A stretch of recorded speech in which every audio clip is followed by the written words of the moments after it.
La Sociedad Española de Radiodifusión presenta... Ser. Aquí va la radio. Podcast. Siempre.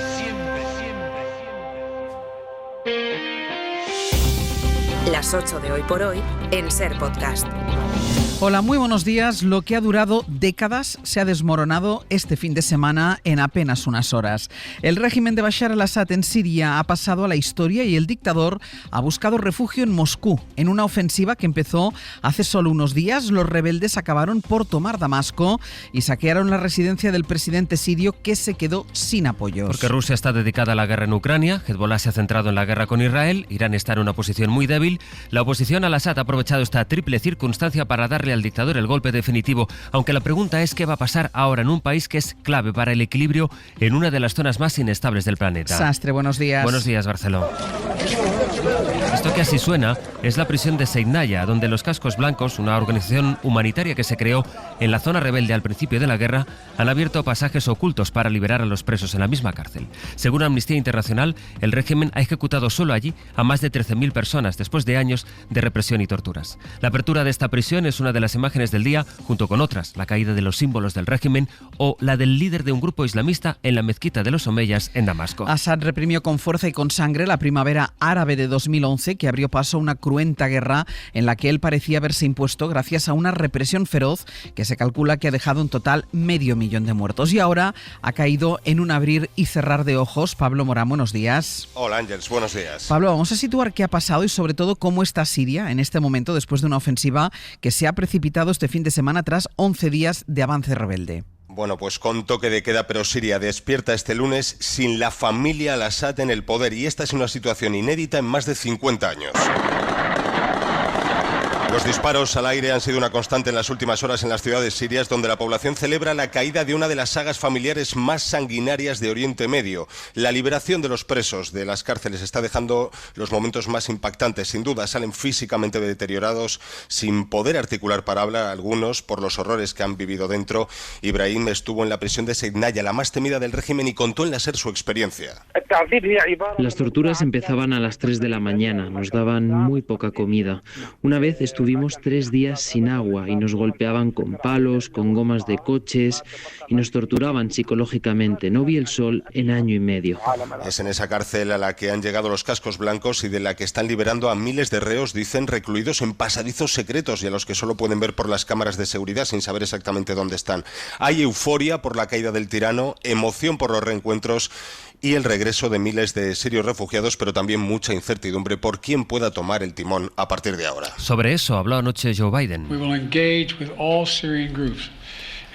para decir que se abre una oportunidad histórica con el derrocamiento de Assad y que Estados Unidos va a apoyar una transición pacífica, aunque ha advertido desde la Casa Blanca de que va a estar vigilante de los grupos islamistas radicales en la medida en que parte de los rebeldes son organizaciones a las que tanto Washington como la Unión Europea considera terroristas. De hecho, en las últimas horas, Estados Unidos ha bombardeado 75 enclaves del Estado Islámico en Siria. Y esa es la otra parte, Pablo. ¿Quiénes han tomado parte en esta revuelta contra Bashar al-Assad y qué poder van a tener ahora? Exacto, es una amalgama de grupos con intereses y apoyos externos diversos. Hay una figura que se ha aupado como el más visible de esta revuelta. Este domingo hacía su entrada triunfal, como decíais, en Damasco, en un símbolo de la ciudad, la mezquita de los Omeyas. Es Abu Muhammad al-Julani, el líder del grupo fundamentalista Hayat Tahrir al-Sham, una organización que estuvo afiliada a Al-Qaeda y que emprendió un proceso de moderación hace años, aunque Occidente lo siguen considerando grupo terrorista. El catedrático de la Complutense, Ignacio Álvarez Osorio, era prudente este domingo en la SER. Está por ver si continúa con esa senda moderada, pragmática, o se imponen, ¿no?, las opiniones de los sectores duros partidarios, ¿no?, de establecimiento de un Estado islámico regido por la Sharia. Este grupo ha actuado en coordinación con el Ejército Nacional Sirio, el apoyo militar de la coalición que desde 2011 ha encarnado la oposición al Assad en el exilio. Ya veremos si vuelven a enfrentarse o siguen entendiéndose como en esta revuelta. Luego están los kurdos, que controlan más de 1/3 del territorio del país, y otros grupos que también se han movilizado en esta ofensiva.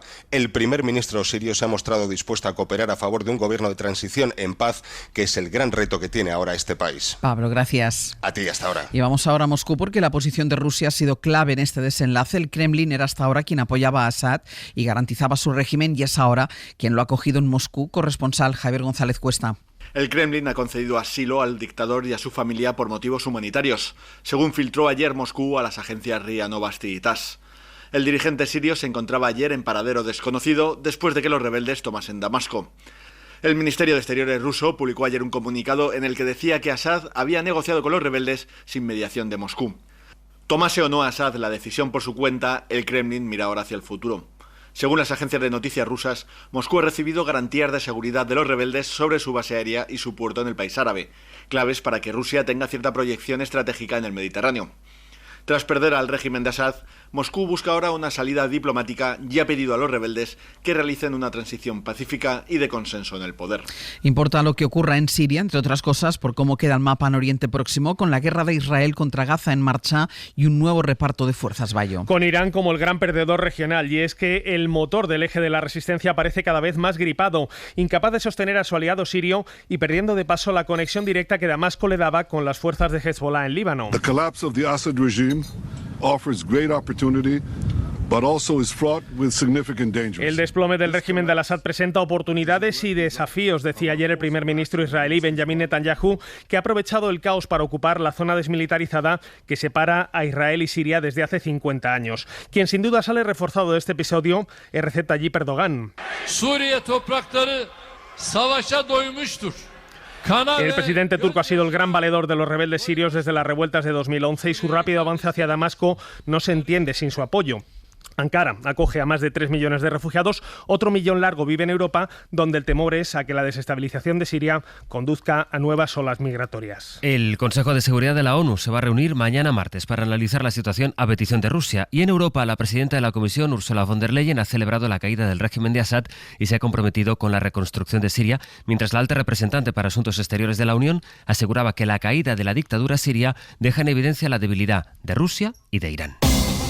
Aquí en España hoy tenemos encuesta que sitúa cómo ha cambiado el tablero político después de la Dana en Valencia. Se lo vamos a contar enseguida, pero antes, lo más inmediato, nos lleva a hablar del tiempo por la borrasca que está dejando viento, lluvia y frío en casi todo el país y por las crecidas de los ríos que se esperan en La Rioja o en Pamplona. Sonia Lamberto, buenos días. ¿Qué tal? Buenos días. Según ONSI, el Gobierno de Navarra activaba ayer, de hecho, de manera preventiva el plan de emergencia ante el riesgo de inundaciones en la comunidad foral en situación de emergencia cero ante la evolución de este episodio meteorológico que ha afectado a Navarra el fin de semana y se espera que siga haciéndolo este lunes. Especial atención, por ejemplo, al río Arga a su paso por la capital navarra, por Pamplona, donde Policía Municipal ya ha comenzado a retirar vehículos.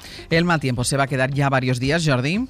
Como mínimo el frío quedará toda la semana. La situación de la lluvia está más complicada. Es probable que a mediados de semana gane más protagonismo, pero todavía no está claro. Lo más inmediato, mucha precaución, sobre todo entre Guipúzcoa y el norte de Navarra. Continuará lloviendo a ratos con intensidad, donde los ríos ya están muy crecidos, y la nieve también caerá con intensidad en gran parte de la cordillera cantábrica, también en los Pirineos, sobre todo en los valles que miran hacia el norte. Algunos chubascos intensos durante la mañana entre Granada y Almería, también en Baleares. En la mayor parte del país va a hacer sol, pero entre el viento y que la temperatura no subirá demasiado, sensación de frío todo el día. Les decía que tenemos encuesta esta mañana y que es especialmente interesante porque refleja el impacto político que ha tenido la gestión de la Dana, tanto en el escenario nacional como en la Comunitat Valenciana. La primera constatación es cómo se ha deteriorado la confianza de la gente en la política. La mitad de los encuestados admite que ha perdido confianza. En Valencia es casi el 60%. Y quien capitaliza esta sensación es Vox, que crece en Valencia, pero crece también en el conjunto del país. En España tendría ahora el 13% de los votos. Desde octubre, Vox ha subido 3 puntos. En ese tiempo el PP ha caído más de 1 punto y el PSOE gana apenas 2 décimas. El PP sigue por delante con todo, con una cota bastante alta, más del 33% de los votos, aunque el PSOE reduce su ventaja con el partido de Feijóo. Está a 3 puntos del PP al quedarse con prácticamente el 30% de los apoyos. Eso en el conjunto del país. En el caso de la Comunitat Valenciana sube también Vox, crece el apoyo a los socialistas y se desploma el PP. De hecho, los ciudadanos penalizan sobre todo la gestión de Carlos Mazón. Radio Valencia, Ana Talens, buen día. Buen día. Casi un 60% de los valencianos afirma haber perdido la confianza en las instituciones por intención de voto. Los más desencantados, el 62,6%, son los votantes populares frente al 41,1% de los apoyos socialistas. Los populares, al frente de la Generalitat, pierden 4,5 puntos en estimación de voto respecto al resultado de las últimas autonómicas. El PSOE sube 1,5 puntos, Compromís casi 1 y Vox 4. El 91% de los entrevistados considera que los más eficaces en la tragedia han sido los propios ciudadanos, seguidos de la Unidad Militar de Emergencias. En un 87% la ciudadanía considera que la que ha actuado peor ha sido la Generalitat, ha sido poco o nada eficaz. Y en el caso del Gobierno central, casi el 77% de los residentes en la Comunidad Valenciana cree que ha sido poco o nada eficaz. Óscar López ya es el nuevo líder del Partido Socialista en Madrid porque no tuvo rival interno para sustituir a Juan Lobato. Saben que Lobato dimitió por las presiones internas de los socialistas por haber llevado al notario la conversación en la que su compañera de partido, Pilar Sánchez Acera, que trabajaba en Moncloa como jefa de gabinete precisamente de Óscar López, Acera le envió el mail en el que el abogado del novio de Ayuso reconocía el fraude fiscal. Esta mañana les estamos contando que Juan Lobato pidió crear un grupo de WhatsApp para recopilar la información que apareciera sobre el novio de Ayuso. Es un grupo de teléfono que compartían 7 cargos del PSM, entre ellos Pilar Sánchez Acera. Lo que pidió Lobato fue abrir ese grupo ante las primeras informaciones que se publicaron sobre la denuncia por fraude contra Alberto González Amador. Días después, Sánchez Acera envió a Lobato el pantallazo con la confesión del novio de Ayuso, aunque lo hizo por privado directamente a su móvil en una conversación que este decidió llevar ante notario al pensar que en Ferraz le querían tender una trampa. Pedro Jiménez, buenos días. ¿Qué tal, Ángels? Buenos días. Lobato ordena crear el chat El caso del novio de Ayuso el 12 de marzo, día en el que el diario.es publica que la Fiscalía ha presentado denuncia contra la pareja de la presidenta de la Comunidad de Madrid por delitos fiscales. En ese grupo de WhatsApp estaban 7 altos cargos del PSM, entre ellos Pilar Sánchez Acera, y el objetivo era compartir información y fijar estrategia. Es en ese contexto en el que 48 horas después Sánchez Acera envía a su jefe de filas en Madrid por privado el pantallazo con la confesión de Alberto González Amador, que pedía un pacto al fiscal para cerrar su caso. El documento que desmentía el bulo fabricado por Miguel Ángel Rodríguez de que fue el Ministerio Público quien ofreció el acuerdo al empresario. Las fuentes consultadas por la SER reconocen que ese chat estuvo activo hasta el pasado mes de junio, aunque el último mensaje es del 4 de septiembre y en el que 7 altos cargos del PSM de los departamentos de Contratación, Hacienda, Presupuestos o Sanidad compartieron información de fuentes abiertas sobre González Amador y adjudicaciones del gobierno de Ayuso. Pedro, gracias. A vosotros. Todos estos elementos van a formar parte de la agenda política de la semana, que además empieza mirando a Cataluña, no solo por el Congreso que decidirá quién lidera Esquerra Republicana, sino por la comparecencia que hará hoy mismo Carles Puigdemont y de la que se espera que encarezca el apoyo de Junts a los presupuestos que quiere aprobar el gobierno. David Junquera, buenos días. Buenos días. Pensando en Cataluña con un ojo en Waterloo y otro en Santander, el gobierno empieza la semana pendiente de sus socios. Moncloa da por descontado que hoy toca escuchar a Puigdemont en modo presión. Esperan que el presidente aproveche su rueda de prensa de balance de los pactos con el PSOE para exigir cuentas pendientes. La primera, la delegación de las competencias en materia de migración. Hay asuntos por cumplir y sin esos asuntos no habrá presupuestos, han deslizado en las últimas horas. En paralelo, las conversaciones para delegar la tarea migratoria siguen, quedan flecos, pero en el Ejecutivo son optimistas. Esperan estar a buenas con Junts, incluso celebrando una mesa de diálogo en Suiza antes de que acabe el año. Para el PSOE es la prueba palmaria de que todo va bien y que el diálogo se mantiene, pero claro, hay que tener cuidado que ese flirteo con Puigdemont no desaire a Esquerra, que decide su liderazgo este fin de semana. Entre medias, el viernes, conferencia de presidentes en Santander. Hoy Génova, Gamarra se reúne con las autonomías para ir preparando la estrategia conjunta. En el gobierno aseguran que el menú de esta semana demuestra que pueden dialogar con todos. La oposición piensa que por contra, lo que pasa es que Sánchez depende de todos. David, gracias. A vosotros. Hoy por hoy noticias. Ser Podcast. España solo tiene operativos 14 centros de crisis para víctimas de violencia sexual. Por ley debería tener 52. Si no los tiene antes de que termine este año, tendrá que devolver los fondos europeos que las comunidades ya recibieron para abrirlos. Mariola Laurida. 8 comunidades autónomas no han abierto ningún centro. Faltan 38 de los 52, uno por provincia, que estableció la ley del solo sí es sí en el artículo 35. Hace 2 años que las comunidades recibieron 83 millones de euros de los fondos europeos que ahora están en riesgo. Virginia Gil, de la Fundación Aspacia. Hay que efectivamente seguir pidiendo que todos esos centros se abran y que cualquier mujer en cualquier punto del territorio español tenga derecho a una atención especializada y no dependiendo de dónde vivas. Pese a que el plazo se agota, Igualdad espera que las comunidades cumplan y que no haya que devolver el dinero. Pero el Gobierno tampoco ha cumplido otra de las medidas, el acceso a la justicia gratuita para todas las víctimas de la violencia sexual. Juan Manuel Maillo, del Colegio de Abogados de Madrid. Lógicamente puede desincentivar las denuncias de estos casos al no tener la certeza de que van a tener esa justicia gratuita. Pendiente está también que los juzgados de violencia asuman las competencias para instruir los delitos sexuales. En Estados Unidos es noticia el rapero Jay-Z, al que una mujer ha denunciado por haberla violado cuando tenía 13 años. Le acusa a él, es uno de los raperos y productores más ricos y conocidos del mundo, y a otro artista, Puff Daddy, implicado en otros casos de abusos. Y pasada la reapertura de Notre Dame, Emmanuel Macron vuelve a la prosaica realidad de su escenario político, sin gobierno y con prisas para nombrarlo. Hoy va a seguir negociando con las fuerzas políticas. París, Vicens Batalla. Buenos días. Tras el paréntesis religioso y diplomático del fin de semana con la reapertura de la Catedral de Notre Dame, el presidente Macron continúa este lunes sus consultas con los diferentes partidos políticos para nombrar a un nuevo primer ministro. Durante la jornada recibirá en el Elíseo a los dirigentes ecologistas, comunistas y de un grupo de centristas independientes. En cambio, los insumisos de Jean-Luc Mélenchon han rechazado la invitación hecha por el presidente. En estas negociaciones se empieza a dibujar un fuerte distanciamiento en la coalición de izquierdas entre socialistas e insumisos.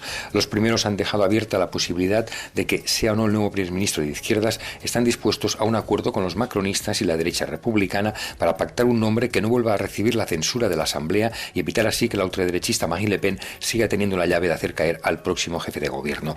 Un acuerdo al que se oponen los insumisos, que solo prevén un jefe del Ejecutivo de izquierdas, tal como reitera el mismo Mélenchon, quien afirma que si los socialistas pactan con los macronistas, el nuevo Frente Popular continuará sin ellos. Pero es posible que ecologistas y comunistas tampoco sigan las consignas de Mélenchon. Y en 10 minutos el abierto. Con Antón Losada, Elena Pisonero y Josep Ramoneda. Para no perderte ningún episodio, síguenos en la aplicación o la web de la SER, Podium Podcast o tu plataforma de audio favorita.